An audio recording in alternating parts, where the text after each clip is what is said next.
badannya anget gak? Berat. Berat. Ya, karena emang sosoknya nempel, benar-benar di sini dia.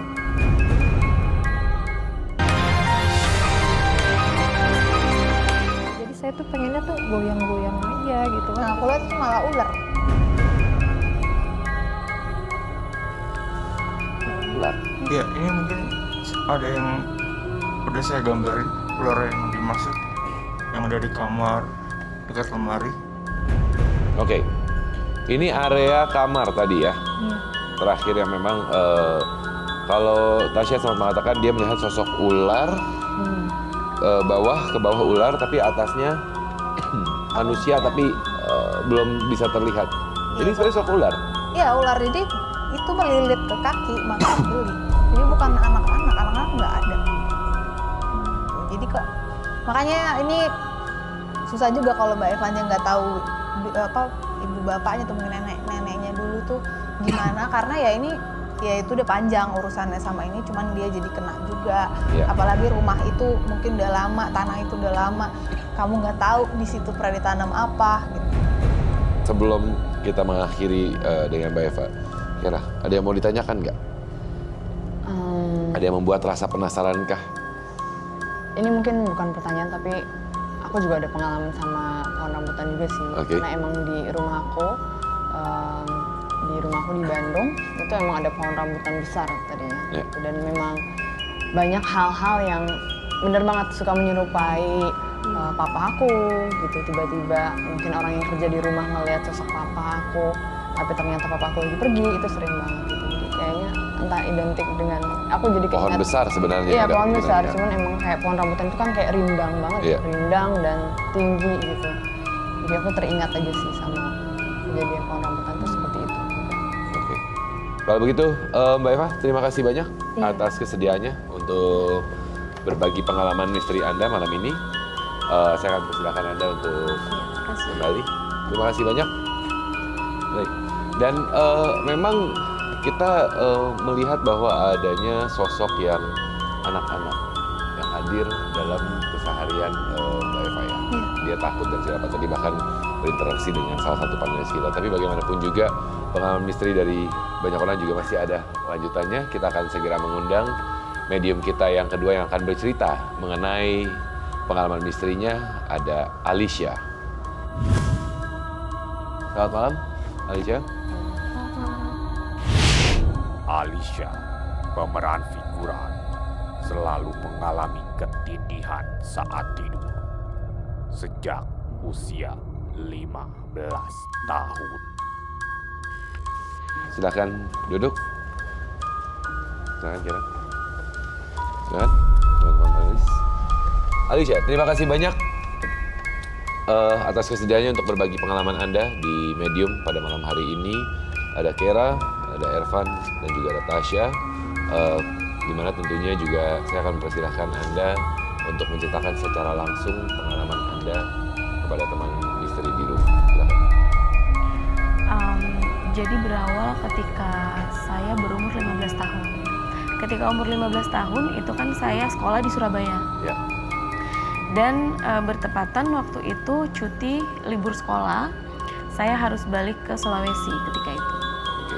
Nah, karena penerbangannya itu subuh pagi, jadi saya malamnya itu nginep di rumah saudara di Surabaya, yang mana rumahnya itu modelnya itu kayak rumah-rumah Jawa. Oke.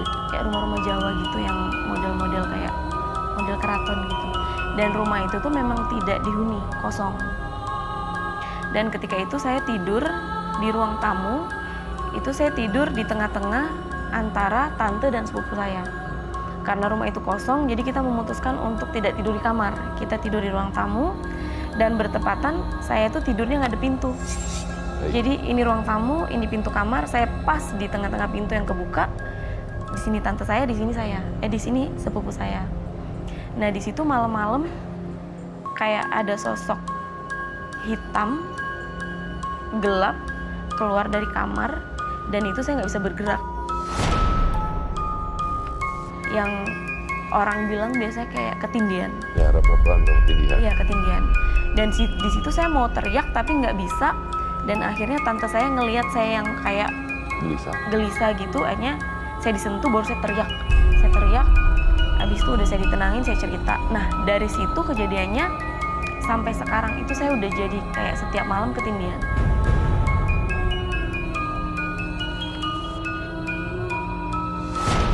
Setiap hari. Dan sekarang saya udah nggak bisa tidur sendiri karena saya udah di tahap butuh orang untuk menyadarkan. iya, yang mana sometimes kalau saya ketindihan itu saya udah tinggal tidur aja. Karena dari umur 15 tahun memang seperti itu. Capek banget ya, setiap hari ketindihan aku sekali Kira. aja udah kayak trauma banget, pasti kayak ngap dan nggak enak banget deh. Ya, itu. Setiap hari. Setiap hari. Sampai sekarang. Dari kejadian yang saya di rumah itu Pertama gitu. kali 15 tahun itu. Iya kan, sebelumnya saya tidak percaya dengan hal-hal horor mistis atau benda-benda gaib.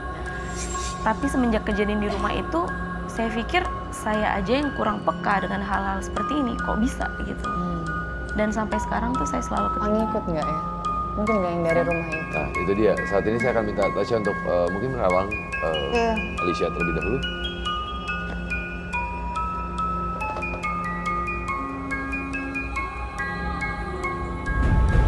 Kamu orang Jawa. Setengah Jawa, setengah Bugis. Sulawesi. Ini tuh memang di badannya ada sosok hitam gede, nempel memang ke dia. Tapi sebenarnya Alicia nih bukan yang orang peka gitu, enggak. Tapi semenjak dia nempel nih otomatis terbuka. Sering mencoba untuk masuk, sering gembolin gitu. Jadi berat bawaannya, berat, pundaknya sakit, punggungnya sakit. Kadang-kadang jadi pusing kepala gitu karena kayak diteken.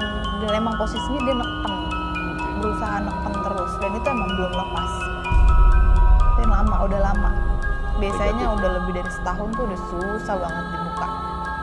Karena udah nyatu sih enggak, tapi udah Melekat. iya udah melekat gitu.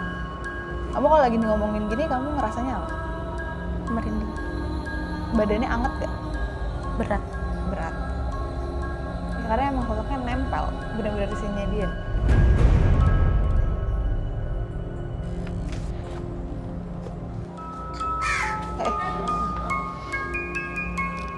Lepas aja dia.